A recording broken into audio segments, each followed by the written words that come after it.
بسم اللہ الرحمن الرحیم۔ حدیث پاک ہے اور بہت معتبر اور مشہور حدیث ہے۔ آیت المنافق ثلاث: اذا حدث کذب واذا وعد اخلف واذا اؤتمن خان، وفی روایت وان صام وصلى، اور کما قال علیہ الصلاۃ والسلام۔ حضور اقدس صلی اللہ علیہ وآلہ وسلم نے ارشاد فرمایا کہ منافق کی تین نشانیاں ہیں، تین علامتیں ہیں۔ پہلی علامت یہ ہے کہ جب گفتگو کرے تو جھوٹ بولے، گفتگو کے اندر جھوٹ بولنا، کذب بیانی کرنا، یہ نفاق کی علامت اور نفاق کی نشانی ہے۔ گفتگو آدمی کرے، بولے یا کسی سے بات چیت کرے تو اپنی زبان سے لنترانیاں نہ ہانکے، بلکہ صحیح بات جو ہو، صحیح بات کو مکمل طریقے سے، صحیح طریقے سے پیش کرے۔ تو پہلی نشانی ہے اذا حدث کذب، جب گفتگو کرے تو جھوٹ بولے۔ دوسری نشانی ہے کہ جب وعدہ کرے تو وعدہ خلافی کرے، یعنی وعدہ کرنا، وعدے کو پورا کرنا، پورا نہ کرنا، یہ بھی ایک نفاق کی علامت اور نفاق کی نشانی ہے کہ آدمی وعدہ کر لیتا ہے اور وعدہ کرنے میں اس کے دل میں خیال ہوتا ہے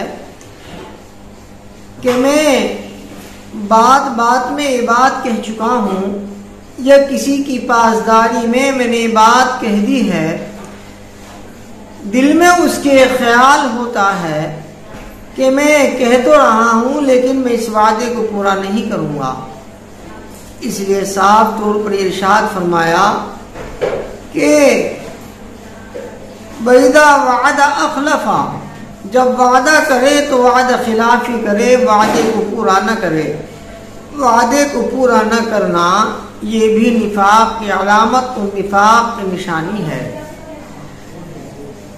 اسی طریقے سے تیسری علامت، تیسری نشانی، حضور اقدس صلی اللہ علیہ وآلہ وسلم نے ارشاد فرمائی کہ جب اس کے پاس امانت رکھی جائے تو امانت میں وہ خیانت کرے۔ امانت ایک عام مفہوم ہے، انسان کا ہر عمل امانت ہے، انسان کی گفتگو امانت ہے۔ ہم نے سمجھ رکھا ہے کہ مال ہی امانت ہوا کرتا ہے، ایسا نہیں ہے، بلکہ مال کے علاوہ بھی، مال سے علیحدہ بھی بہت سی چیزیں امانت میں داخل ہیں۔ کسی نے کسی کو کسی کی کوئی راز کی بات بتائی تو اور کہہ دیا کہ بھائی یہ راز ہے، اس کو راز ہی میں رکھنا، لیکن اس راز کو وہ فاش کر دیتا ہے، تو راز کا فاش کر دینا، راز کی پاسداری نہ کرنا، راز کا خیال نہ کرنا، یہ بھی امانت میں خیانت ہے۔ اس لیے اللہ تبارک و تعالی نے قرآن کریم کے اندر صاف طور پر ارشاد فرمایا ان اللہ یأمرکم ان تؤدوا الامانات الی اہلہا، کہ امانتوں کو امانت والوں تک پورا پورا ادا کرو۔ تو یہ امانت ایک ایسا عام مفہوم ہے کہ اس عام مفہوم کے اندر ہر چیز داخل ہے، مال بھی داخل ہے، اعمال بھی داخل ہیں۔ انسان کی پوری زندگی امانت ہے، اسی لیے خودکشی حرام ہے۔ خودکشی حرام کیوں ہے؟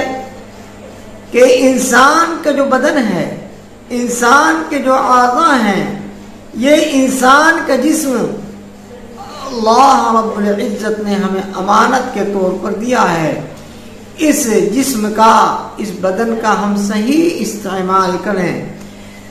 تو تیسری علامت یہ ارشاد فرمائی کیا کہ جب اس کے پاس کسی قسم کی امانت رکھی جائے تو اس امانت کی مکمل طریقے سے پاسداری نہ کرے بلکہ خیانت کرے۔ تو یہ بھی تیسری علامت ارشاد فرمائی۔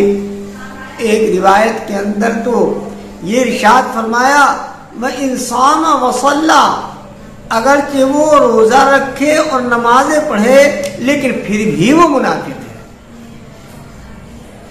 یہ سوال اب ہوتا ہے کہ ایسے تو مسلمان بہت سے ہیں، وعدہ خلافی کرتے ہیں اور جھوٹ بولتے ہیں، اسی طرح امانت میں خیانت کرتے ہیں، تو کیا مسلمان کا اکثر طبقہ کیا منافق ہے؟